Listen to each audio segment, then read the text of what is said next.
that there be a place for those people to sleep in the first place. I was with a woman yesterday who I know dearly and who is not homeless at the moment, but is close to being homeless again. And she's in a very, very bad living situation. And her alternative is to go to the women's drop-in center and sleep in the bushes at night because it's safe there, because she's right outside the door, you know, so she can call in. That's not an appropriate solution for someone in that situation. I have another very good friend who is from a very well-off family. And she was in a marriage where she was very secure and very safe for a very long time.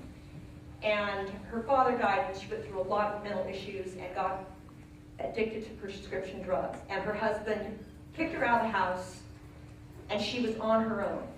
If she did not have a mother who is an invalid to go and live with, this woman would be on the streets. You never know when it's going to happen to you. And we need to be there to provide services to those people when it happens.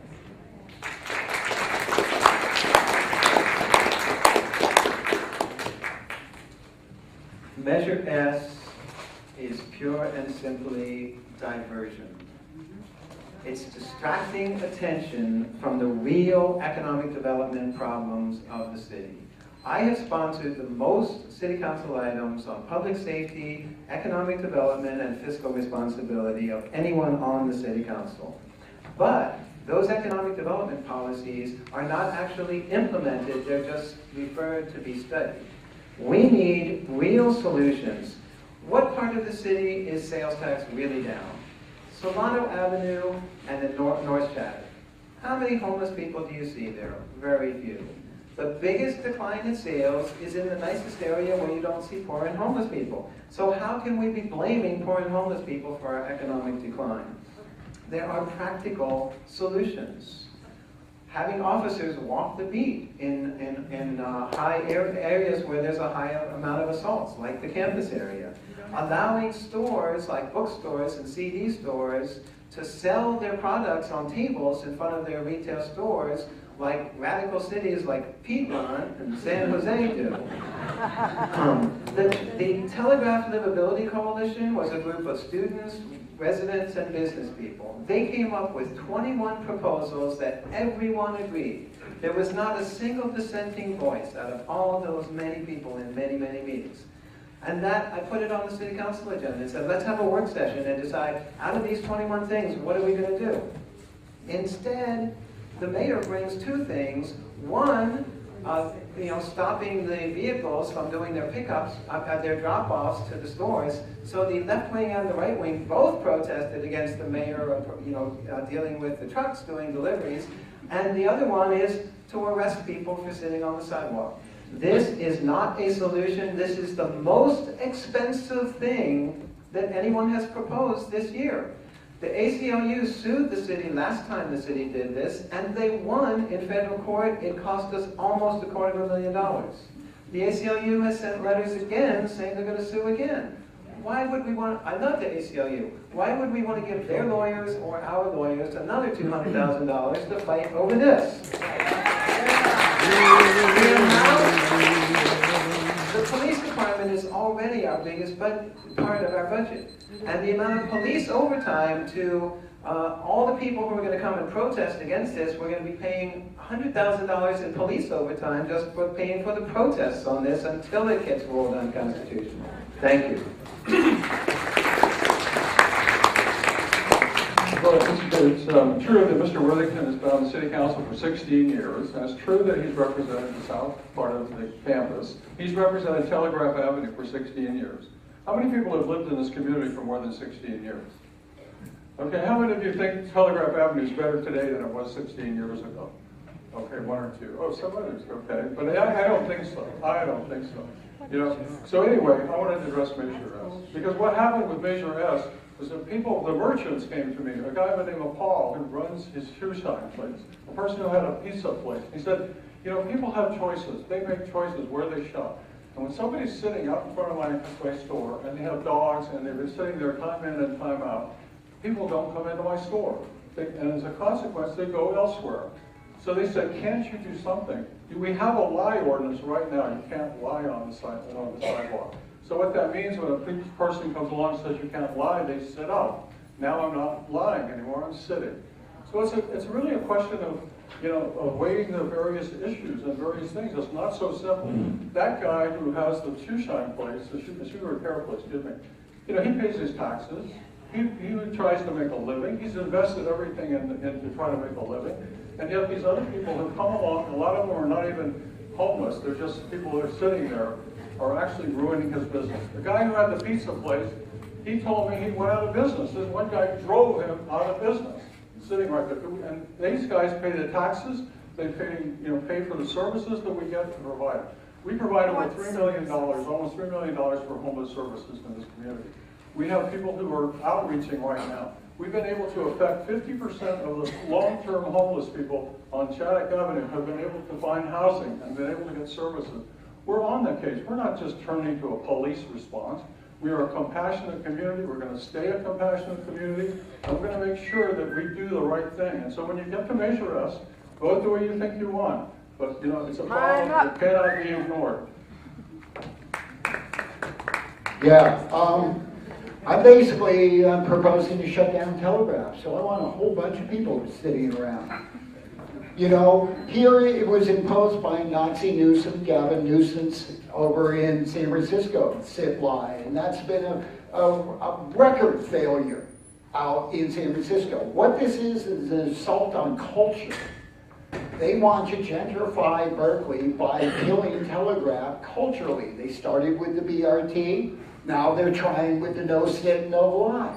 These young poor people who've been dealt a dirty hand are well behaved out there. There's no people getting mugged out there. Considering the world that they've been dealt with, those are actually well behaved kids.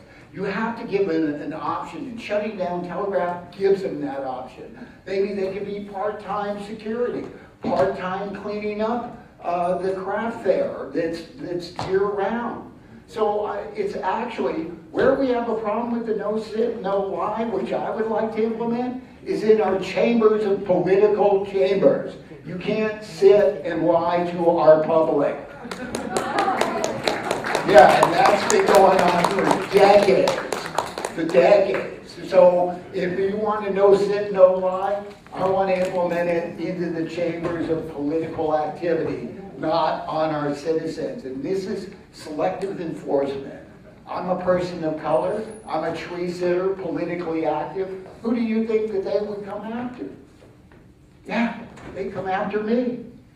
Even though I'm a native elder, I was arrested 16 times at Tree Set. 10 times more than any other person. Guess why? Yeah, the color of my skin. And that is Berkeley. Let's fess up to it. We do live in a racist culture. Hold.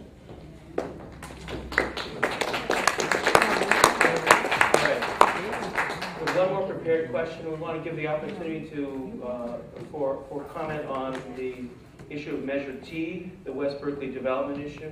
Again, if it's possible to be concise, as brief as possible. Thank you. Measure T, I still haven't got over the nuclear thing. Here we had the Bevatron drag down the street, 4,700 truckloads of nuclear waste, which driven down this street, and only 2 of us, and there's the other man in the audience, Midnight Matt. We stood out there for 800 truckloads trying to alert the community about the nuclear waste being driven down Telegraph. Chris Worthington didn't say a thing. Mayor Bates didn't say a thing. Jesse Erdine was the only council member, and he's here in attendance, that actually murmured some kind of concern that nuclear waste was being dragged down University Avenue. So the synthetic biology, no way. And one of my supporters, Mark McDonald, said that I should bring a photo of the Golden Gate Bridge, because if this is approved, that's the last time you're going to see the Golden Gate Bridge from any view in the city of Berkeley. Yes. So I would be totally against this. And this is an assault on a bird sanctuary, our water. We have a sewage problem going into Aquatic Park. We need to think environmentally, not developmentally. And that is what needs to be done. We need to protect it. right here, right now. Measure T is it's an insult. And I'm against it all the way. So we can find, okay.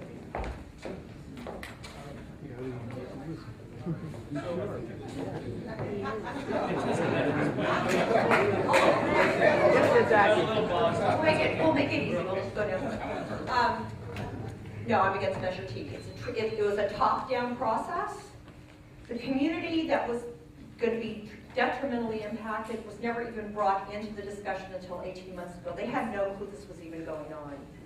It's under the guise of creating additional revenues for our city, which is really hurting. I mean, we really need to look at ways to fix our budget and address our continual diminishing services, because pretty soon we're not going to be able to do anything to pay salaries and benefits and maybe keep the lights on if we're lucky, unless we address some of these issues, but this is not the way to do it.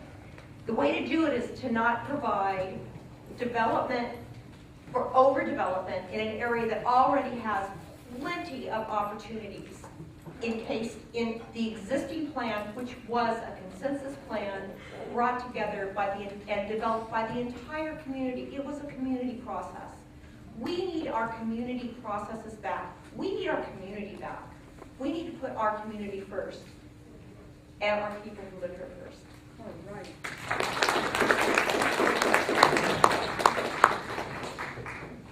At the city council meetings discussing the West Berkeley project, dozens and dozens of small business people came and pleaded with the city council. Please don't drive me out of Berkeley. Please don't gentrify my neighborhood and raise the rents so that I can't afford to keep my small business here. West Berkeley is a mega generator of all kinds of arts and crafts, manufacturing. If you listen to those testimonies, the incredible diversity of businesses that were there. And yet, supposedly to benefit, this new kind of infrastructure, we need to have all this office space. And so the developers will know that they're getting their office space, but the community will not know what are we getting in terms of affordable housing? What are we getting in terms of open space? What are we getting in terms of protecting the artists and craftspeople who are already heavily populating this part of Berkeley? Ironically, this excuse about benefiting internet companies and software companies, I'm actually the council member who has sponsored legislation to deal with the real problems that these companies deal with, which is our business licenses and our finance department that put them into really strange, like 4 different categories where they can pay 10 times as much in taxes because they happen to get put in the wrong category. And I'm the one who's actually leading the charge to get that fixed, which is actually hurting businesses right here in Berkeley right now. For the city council to approve this, they had to disrespect the environmental groups who came out to protest against the impacts on Aquatic Park, and at least the environmentalists got a little bit set aside that that's going to be resolved separately. But the neighborhood people, the small business people, the arts and crafts people, all they got is sometime later the Planning Commission is going to do something about all those community benefits. But you're not necessarily going to know what that is when you vote for this measure. So I think we need community development that accomplishes economic development, but also looks out for the community of people who are already here. Thank you. So West Berkeley, we've already taken some absolutely major steps in West Berkeley without this ballot measure. First of all, we went through and restructured the way the definitions of things work. It was possible if you had a computer in some parts of West Berkeley, you could not be in business. We had one people who were in the film business. They were developing film the old-fashioned way, and they wanted to remodel and they wanted to go digital. They couldn't locate in Berkeley. They had to leave Berkeley because it didn't work. And if you look at what's happened, the number of jobs have gone down in West Berkeley, the number of people who are employed have gone down in West Berkeley. So just by making these changes, we've opened up lots of different things. Plus the fact, we also said that if you have a large building, we also allow you to develop it and break it up. So you can have smaller businesses in there so that you can actually have more flexibility. That happened. What we have on the ballot, Measure T, is voluntary. It's not a requirement. It's voluntary. What it says that if you're an owner of a piece of property, a large piece of property, and you want to develop it in multiple ways, including different kinds of zoning, that you have to be compatible with the neighbors. But if you're going to do that, we are going to get real benefits from you. You're going to pay community benefits that we wouldn't be able to get if we didn't have that kind of procedure. There's no way you can require the kinds of things that we can get. So It we'll does get not employment. say that. We'll get opportunities for kids to get better education. We'll have an opportunity for people to actually have a chance to flower and grow in West Berkeley. So thank you.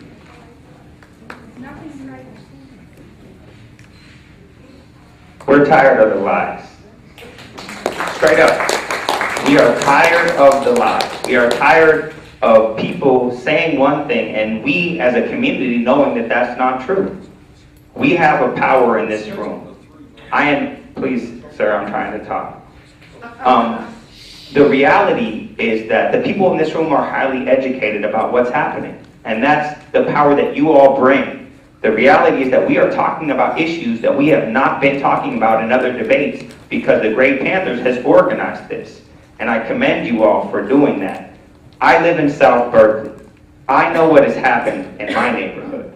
I know that the communities of elderly folks that were from South Berkeley, that grandparents came, African Americans, are no longer in my community because the housing, because the costs, and the reality is that we need to make sure that when we develop, we have affordable housing, not just for individuals, but for families. Not just for families, but also for elderly. How is it that we don't have places for our people to live that is affordable? So the reality is that we need to have development that is not going to create a problem for our environment, that's not going to develop and take away our view, that's not going to take a certain segment of our society and let all of the city vote for them, but not empower them to know what's happening and not to bring them to the table to have a conversation. We must come up with solutions that empower all segments of our society. We must develop in ways that is healthy for all aspects of our society. Thank you guys for being a part of the community who cares. Okay, at this point, I know there are some, at least one of the candidates has to leave at 3. I think we have the room until 3:30, and we have a number of other questions we can address. But at this point, whoever needs to leave early, I want to give the opportunity to give their closing statement. So I know Mayor Bates needs to. Is there anyone else? Okay. 3 minutes. Or 2. That would be better. I think we agreed on a maximum of 3. What? I think we agreed on a maximum of 3. Okay, thank you. So anyway, I'm sorry I have to go. I was told the meeting was going to go from 1:30 to 3. I have other meetings this afternoon actually dealing with some transportation issues and some other things that are going to concern the citizens of Berkeley. I would just like to say I appreciate the opportunity to come before the Great Panthers. I was a friend of Lillian Rabinovitz, and I knew Lillian really well, and I think her organization should be very proud of the way you guys have been continuing to carry on, and I think it's wonderful. As I mentioned in my opening, I'm trying to address the major issues of the day. I'm trying to address the disparity that our kids are having in schools. And guess what? We're actually making great progress. Working with the Berkeley Unified School District, working with UC, working with the community colleges, we have seen kids come to school ready to learn. We've seen kids learning to read independently by 3rd grade. And we've seen kids stay in school, which is amazing, because what's happened is their attendance was up so much last year that they got $1 million more in average daily attendance, which meant that they could pull back the layoffs that they had from some of the teachers. So it's making progress. Our climate action plan has been recognized by the United Nations as being one of the best in the world. Our plan has been considered the best in North America. We're making great progress thanks to the citizenry of Berkeley. We're seeing more people get out of their cars. We're seeing electricity being used less in homes, as I mentioned earlier, 10% reduction in residential greenhouse gas, while we've grown during that same period of time. We see more Priuses, we see more solar on people's roofs, we see people really taking the steps, and it's wonderful to be a leader of that kind of city that takes these things so seriously and is willing to make the sacrifices to happen. In addition, the other issue is jobs. I mean, everything is jobs, jobs, jobs, because people need work. So we're trying to do that by working with the university and the national laboratories, Cal State East Bay, the community colleges. We're working what we call the Green Corridor, which is 9 cities, and I'm the chair of that and the co-founder of that corridor. And we're actually getting businesses started in Berkeley. We hope they'll stay in Berkeley, but if they can't, we want them to stay in the Green Corridor. And that's working, and it's happening every day. We're seeing more money come in here, we're seeing more jobs, we're seeing more opportunities. And I feel that as the mayor, I want to continue that. As I've indicated, I'm endorsed by Barbara Lee, Congresswoman Lee, Lonnie Hancock, Nancy Skinner, the Democratic Party. I'm also endorsed by the Sierra Club, the building trades, and I know that I can work with people. I know I can get the job done. And if I'm elected next term, I promise you that I'm going to take into consideration about how we can be more inclusive and how we can make decisions in a different way. So thank you very much. Okay, thank you very much. Now we have a decision to make. Since I have allowed the mayor to make the closing statement a little early, I can offer that. And I know some members of the audience may need to leave. I'm kind of looking at Margot. We can give them the opportunity to make their closing statements out if they wish. Or you can hold it till the end. Let's ask some questions. People are here to ask questions. I think that we should answer some questions. So I have no questions here, so I'm going to dig into my little pile. And I'm going to start with a couple of questions on elder issues in general. The first one says, many of our seniors here in the senior center are living on Social Security of less than $1,000 per month.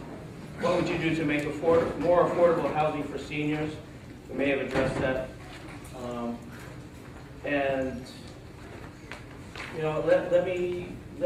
Let me raise a question about Section 8 housing in relation to that. The Section 8 waiting list has been full for some years, and there's concern that it has not been efficiently updated or added to. Many seniors and low-income people are feeling desperate. What can they do to get better service from the Berkeley Housing Authority? Specific question, is public housing being sold to private developers or nonprofits? Is this a concern? And what do you think we can do about that? And I think I'm going to give this to Chris, who is the next person to speak first. And how many minutes do they have? 2 minutes. 2 minutes. Well, first, in terms of affordable housing, the single largest affordable housing program we have is called rent control. Yeah. And it is preserving many senior and disabled residents in the city of Berkeley. It's the reason they're able to stay living here. Unlike the incumbent, I support all 4 of the pro-tenant candidates chosen by the pro-tenant and affordable housing convention. Alejandro Soto-Vigil, Igor Trega, Judy Shelton, and Asa Dodsworth. They were chosen by hundreds of people in the community coming together. I support them. The incumbent does not support all of them. In terms of the housing authority, that was spun, the city council and the mayor did such a horrible job supervising the housing authority that we pressured to get it spun off. Because the city council, they scheduled the meetings for 15 minutes. And sometimes they scheduled the meetings for 5 minutes. All the issues of the housing authority are going to be dealt with in a meeting of the 9 council members in 5 minutes. And then they just rubber stamp the staff, not really reading the reports. And then people like Donna Spring and I would ask questions, and they'd be mad because we were delaying the meeting because we were asking questions. So we spun it off into an independent agency. But many of the same problems continue.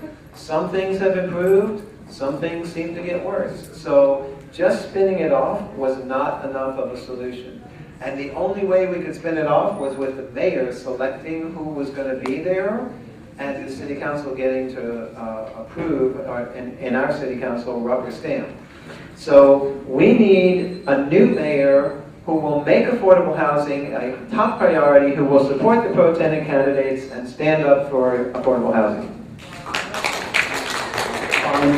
Yeah, Like I said prior, that I would go back to the prior agreements and get that 10%. With that saying, we have to look on a national level when we are talking about our elders.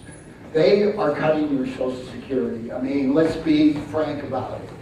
They are going after our elders, and it's shameful. So what I would propose is basically even free housing or city subsidizing housing with all these empty businesses and be able to house our elders for free. We don't disrespect our elders in the Native community. We don't ask rent from them. They've lived and given their lives for the community. And that's how we're going to treat them? Oh, we're sorry that the federal government is shrinking your check. Are you kidding me? We know why they're shrinking your check. I was a participant in Arnieville, which basically in-house care services. They're tightening I mean, I hate to use this word, but when the fascists attack, they attack our elders and our handicapped. It's up to the city to do a radical plan to basically house our elders. Or what kind of community do we live in? What kind of community? I come from the Native community where we respect our elders. So I wouldn't want one part of your $1,000 check to go toward rent. Oh.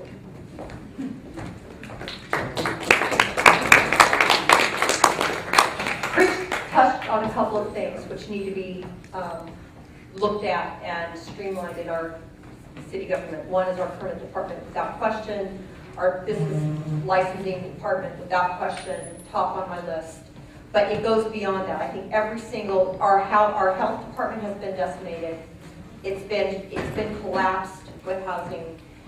Those are now becoming the stepchildren of our community, or not our community, but our city services, and that shouldn't be the case. We need to look at every single department within our city. We need to understand what we want those departments to provide for us, and we have to figure out a way to make that happen. And we need to do that across the board within this city. And that's something that is going to be difficult to take on, but we can do it. I know we can do this. Because there are innovative ideas that exist in this country and nationally that we can take advantage of. There are people within our community today that have ideas to turn our refuge department into a resource for us. Talk to Dan Knapp and Mary Lou Vandeventer.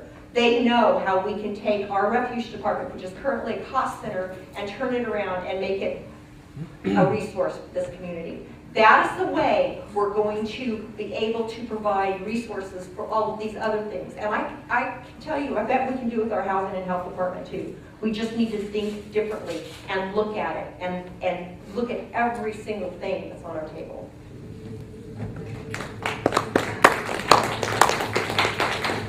So, Section 8 is a real personal issue for me. My mother was a single mother. She raised 3 of us. We were on welfare. We lived in Section 8 housing. The reality is that the stories that people like my mother are not told. She was a single mother of 3, went back to school, got her PhD, became a professor. And what you hear about is all of these times when it has been abused in terms of welfare in Section 8. You don't hear about the success stories. And the reality is that if we didn't have Section 8 housing, we would not have the diversity that we have. The little diversity that's left would be gone. And so we understand that there is a rent board, and that's a wonderful thing. I also have been working with the Progressive Slate. I'd like to thank, I think Asa is here in attendance. He's one of the Progressive Slate members.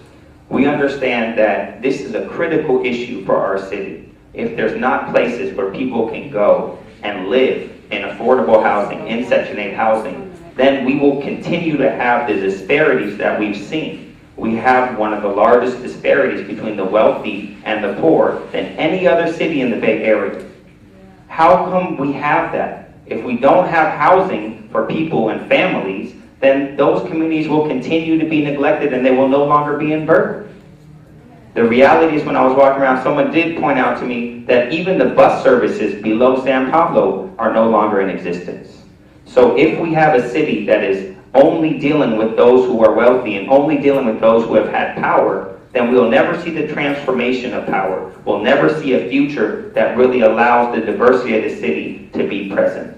And I thank you all for being here once again. I know that we can fight together to work with a new mayor and have real change.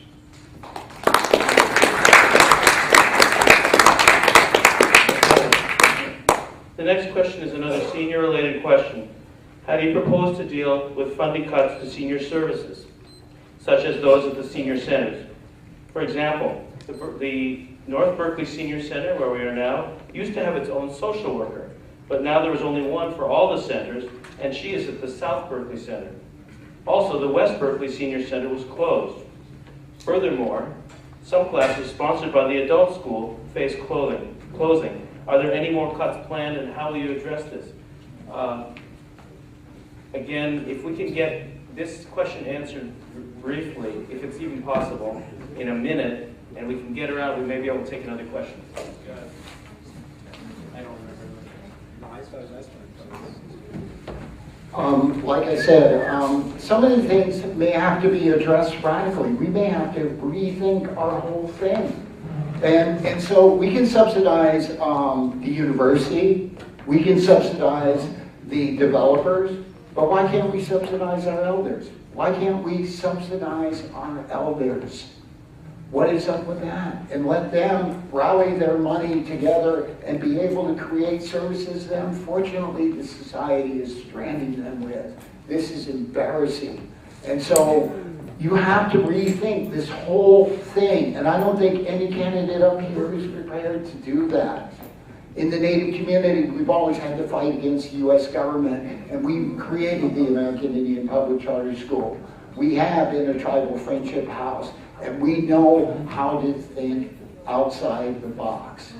Outside the box. And we need to, like, basically, instead of subsidizing big business, basically subsidizing our elders. Hope. So I have people that live in my neighborhood that are also facing this reality. And it's something that is not helping us. It's not helping us to take away services for seniors. What happens to seniors who don't get services? They get neglected. There's not a support system. We understand that a lot of people in this room fought to get these centers to exist. And you guys, instead of being rewarded for your fight, are being slapped in the face by the city not even supporting what has worked in the past. If we have a solution that people have fought for, and people in this room are benefiting from that solution, why would we take that away? How does that empower you as senior citizens and as elders of our community? It doesn't.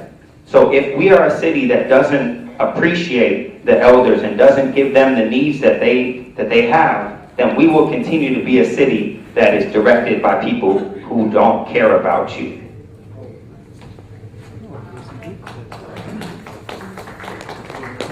You're right, senior services have been cut by 57%. That's the number, 57%, and they're going to continue to be cut. Because, why? It's not a priority. Why has our health department been decimated? It's not a priority anymore. Because what's a priority? A priority is getting the planners and city planning to be, go to cocktail hours with developers and plan for, some new fangled way to make revenue, have new buildings or bring development in or get, more one-bedroom or studio apartments. That's the focus. That's a priority in our city hall right now. And those priorities are set by city council, or they're supposed to be set by city council. And the majority that sits on city council right now today, those are the priorities they're supporting. So we need to change who's sitting on city council so we prioritize the community of Berkeley, the people who live here, and ensure that we are sustainable as a community long term. That we don't become some giant concrete development in the next 100 years, but that we have the soul that we have today and that stays.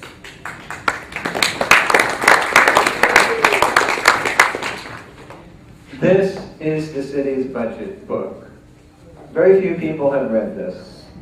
But even if you read this, you would not have a clue how much programs cost the city. To actually read the budget, you have to get papers that are about this thick. I've been told I'm the only council member who has bothered to get those papers and study them so that I know where the money is and I can make proposals of how to move the money from one fund to another which is urgently needed. A budget is the single most important vote of the year. It gets the least publicity, it's the most important. We are sacrificing not just our seniors, but our disabled community, many other essential services, because of a lack of understanding budget priorities. The same time, while the health department is being cut, that Jacqueline's talking about, the senior services are being cut, the incumbent led the charge to give an extra $225,000 severance package to the CEO of the city. If the city manager gets fired for doing a horrible job, they will get $225,000 severance to not lift a finger. And that policy is adopted at the exact same time as we're laying off city employees, cutting essential services. The budget priorities of the current administration are not in tune with the people of Berkeley. I have resisted those cuts to senior services, to disabled services, to the health department. I have shown that there are ways that we can save money, we can be cost effective. There are ways that we can practice economic development. Instead of having an economic development policy which is blaming the poor and homeless, an economic development policy that actually focuses on real practical things. We have 21 proposals for Telegraph Avenue. We have 32 proposals for South Shattuck. We have lots of proposals for every part of the entire city, and instead we're accepting all these vacancies, accepting these cuts. When people voted for the current administration, I don't think they got what they thought they were voting for. All right, we're going to go to our last question. I'm going to play a dirty trick on the candidates here. The subject is development, but I have a number of questions that have come in from the audience, and I'm going to ask you again. Pick one aspect of this question, multi-part question, and answer it very briefly, because then we have to go to the final comments. The concerns of the audience are varied, including what you want to see done with the now closed Andronico space on Telegraph. How do you feel about the possibility of landmarking Berkeley's healthy old growth trees? Yeah. What will you do to bring back the UC Theater? How will you address the 6-story student dorm a private developer wants to build next to the Stuart Pratt Senior Home at 2020 Durant? There's concerns about noise and blocking sunlight access. Who is going to prevent the city's collaboration with predatory developers through predatory code enforcement? Is it true that the city is working towards a deal for the sale of the post office to the YMCA? Yes. Yes. More information, please, on the small apartment project. Why is it not feasible alternative to provide housing for students and elders? And finally, how about a vacancy fee to reduce forced moves and thereby to reduce building vacancies? So now, who was the last to go first? Was it Chris? Chris. Briefly, please. Chris. Go ahead. Okay. I love the tree comment. I love it. Landmarking trees. We really do have enough vacant buildings to house everybody within this city. So I don't think that's the problem. The problem is we have global warming, and we have, I don't know if anybody's aware, but the university took 18,000 eucalyptus trees out of the Berkeley Hills in the last 2 or 3 years. I'm not exact on the same time plan. There's no replacement plan. So planting trees, come on, up behind in Tilden Park. We need to get our fresh air back. We're one of the most polluted cities that by USA Today, not a bastion of liberal, they said we're the third most polluted city, thanks to Pacific Steel and I-80. You go to stopdriving.org, my website, and you see that 250,000 cars pass by University Avenue every day. So slow down on the traffic and basically more trees. We do have enough housing to basically house everybody, but we need a strong mayor to access. Hope.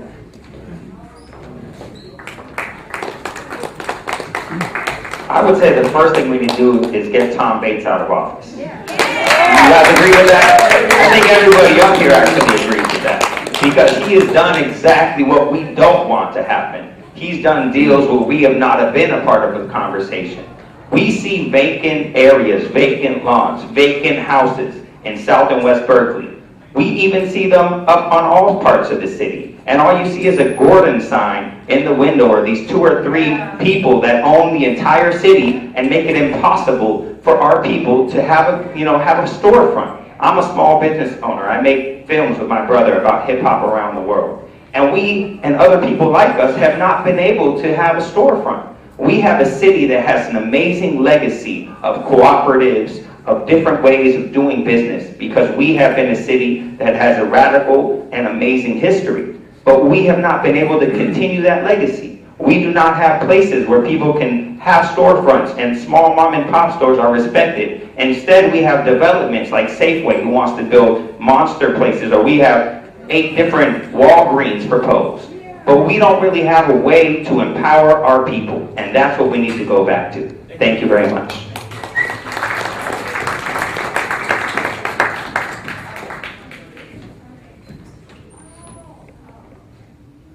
I went to school in architecture and design, and I got into commercial real estate. So I was in real estate for years. And I've been on all sides of real estate. I've been a broker, a commercial broker. I've been on the development side. I've been a tenant. I've been an owner. I've been a user. That's where I cut my teeth on running big budgets. It was when I ran a huge portfolio for major financial institutions. So I understand where developers are coming from. I know what motivates them. And what motivates them is making money. They make money when they build it. They make money when they sell it. And that's fine in some areas where that's conducive, but that's not what, as a community, Berkeley wants to have happen to us. At least not my Berkeley, and not the people that I'm working hard to represent. We have predatory development in this town. Development is the #1 priority of our current leadership. Providing quicker ways for developers to get their projects through is the #1 priority of our current leadership. With total disregard for the community, people who live here, and the homeowners who are right adjacent to those developments. And that has got to stop. We have got to stop the predatory development.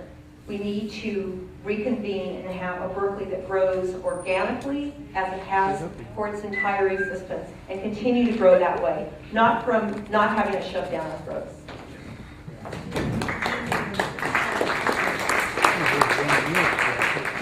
I support Jesse Arrogane's proposed vacancy tax. I support small apartment projects if they're done in the right way. I passionately oppose the dismantling of the U.S. Post Office, and I think it's outrageous that the incumbent didn't have the courtesy to tell the council member whose district it is that they got the letter from the U.S. Post Office, and they had to find out from the public. I've opposed predatory developers in 100 different cases. One case, I stopped their trickle-down development at San Pablo and Ashby and got it turned into a 100% affordable unit project. I support Donna Springs' proposed tree ordinance. It's been long delayed. We cannot get the current city council and the current mayor to support having a good tree ordinance. Rather than landmarking a few trees here or there, we need a tree ordinance like many environmentally sensitive cities have all over the country. In terms of the Stewart project, because it's a pending zoning case, it's illegal for me to express an opinion. But it's pretty clear that I have a long track record of 16 years of standing up for the environmental issues, transit issues, neighborhood issues, in case after case after case. In terms of the Andronicos on Telegraph, there's not too much any of us can do. The CVS has already got contracts for that space. They've already seemingly spent $1 million renovating it. So I don't even, and apparently that isn't even going to come to the city council to have a chance to vote on whether or not they're going to do that. It's just been decided by the planning. Fixing the permit service center and all these planning issues is one of the top priorities, right up there with fixing the parking citations and administrative citations, if I get to be your reformed mayor of Berkeley. Thank you.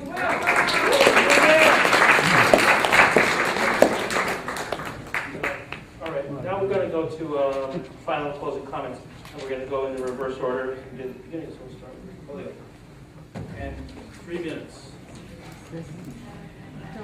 I wanted to share with you guys briefly the reason why I decided to run for mayor. I decided to run for mayor because Berkeley needs a new generation of leadership with a vision of change and progress. My mission as mayor will be to bring the city together as a community and to increase economic prosperity, to improve living conditions for all residents, to support ecologically sustainable improvements, and to reclaim the ideals of our city. Without people like you, I will not be able to get elected. Neither will anyone up here. We are depending upon you as people that are active participants in our city to register new voters, to get out the word. We understand that Tom Bates is going to raise thousands, hundreds of thousands of dollars, but we cannot let our city have somebody buy votes. We need to make educated decisions on what is going to happen. I've worked with Chris Worthington. I helped him get elected in 1996. I was his youth commissioner. I respect the work that he does. I work with Jackie. We have a community campaign center at 1551 University, not just for progressive candidates, but also with propositions. I've been at protests with Running Wolf where we have been standing side by side fighting for what's right.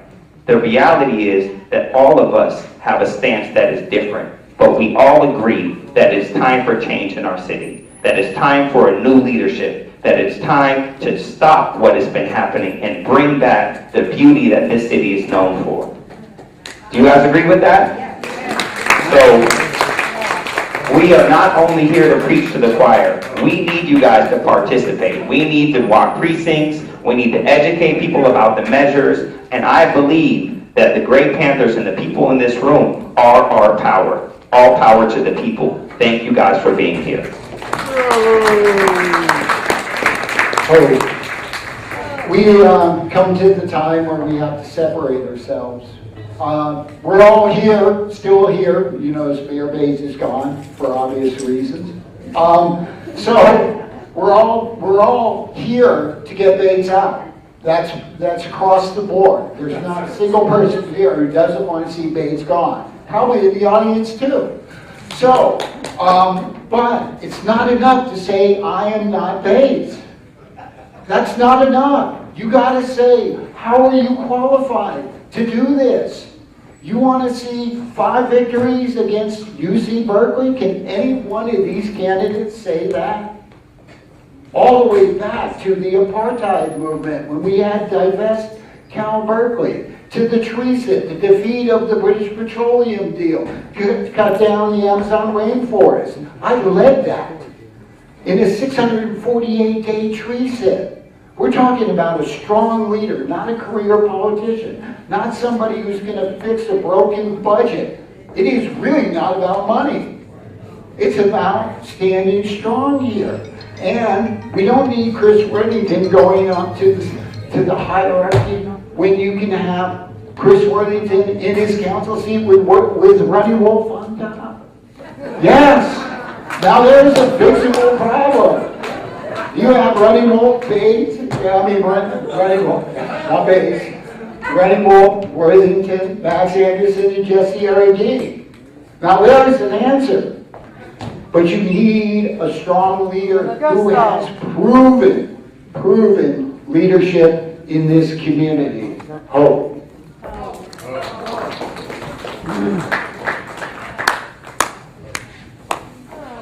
I'm not looking to be on top.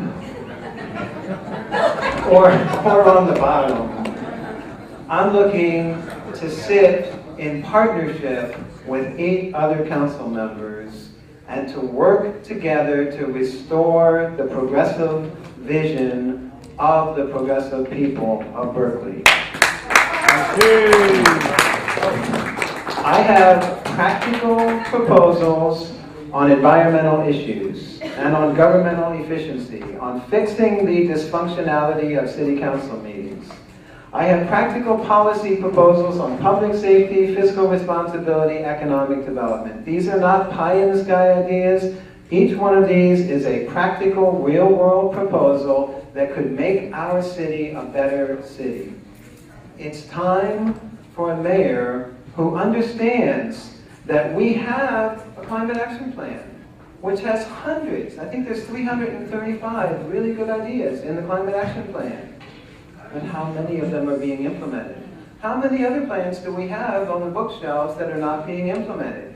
Why are we passing a West Berkeley project right now that will increase greenhouse gases in Berkeley? Let me explain this.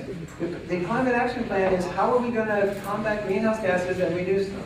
And now we're being told vote for the West Berkeley project, which will increase greenhouse gases in Berkeley. We need a mayor who understands that it's not enough to just have plans, we have to have practical proposals. If you look at my council items that I put forward to the City Council, 98% of them have been adopted by the City Council. They didn't get adopted because the mayor loved me. They got adopted because even people who don't like my politics had to admit that these are actually practical, real-world solutions.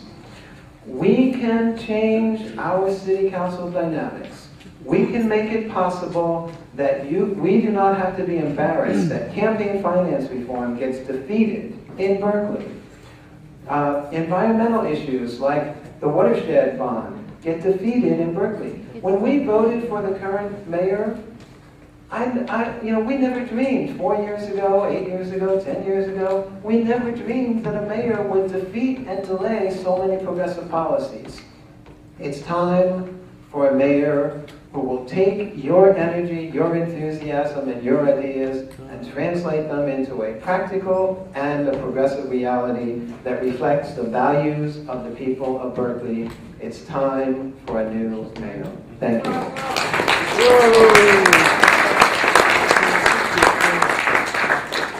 Oh, yes, it is. Oh, yes, it is. And it is about the money. It is about being able to afford the services that this community so much deserves. And it is being able to afford to fix our streets and refurbish our pools and ensure that we have a warm pool back in our community and ensure that our parks are maintained and kept up and ensure that we are no longer fined by the EPA for our storm water runoff, because that's what's happening today.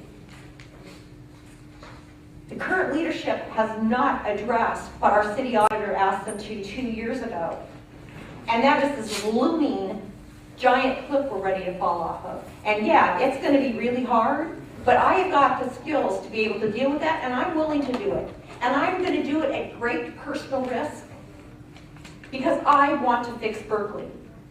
I don't want to be a politician. I just want to fix Berkeley. And I want to do it with Chris Worthington sitting right next to me. Because if it's not Chris, I wonder who it's going to be. Chris wins mayor. Who are they going to put in that other position? Or if, God forbid, none of us win, and our current mayor gets reelected, in Measure R and they redistrict, how can we be assured that Jesse and Chris are still going to be in their seats? That's what scares me. We have an opportunity. This is how I started this conversation today, and this is how I'm going to end it. We have an opportunity in this election to change the complexion of this council. Last fall, I started working on this. And I formed the People's PAC, and I ended up running because nobody other than Running Wolf was challenging Tom at the time I stepped up. But we have an opportunity, but it's going to take every single one of you working to that end, and I mean that. we need to be talking to each other and talking to people who don't show up in these rooms in order to get this done, and I hope we can all count on you. Thanks. Thank you, everybody. I'll turn the chair back over to the organization. Yes, well, thank you all for coming, and thank you for these wonderful names.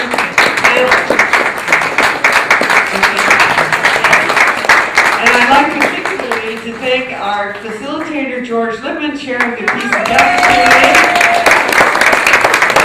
our timekeeper, Claire Risley, who kept everybody on schedule, and Claire, and all the other helpers that we've had here today, Carol Brill and Julia Cato, and everyone who, and Marianne, everybody else who was so helpful. I'd like you to remind you that if you haven't registered to vote, we have voter registration forms here.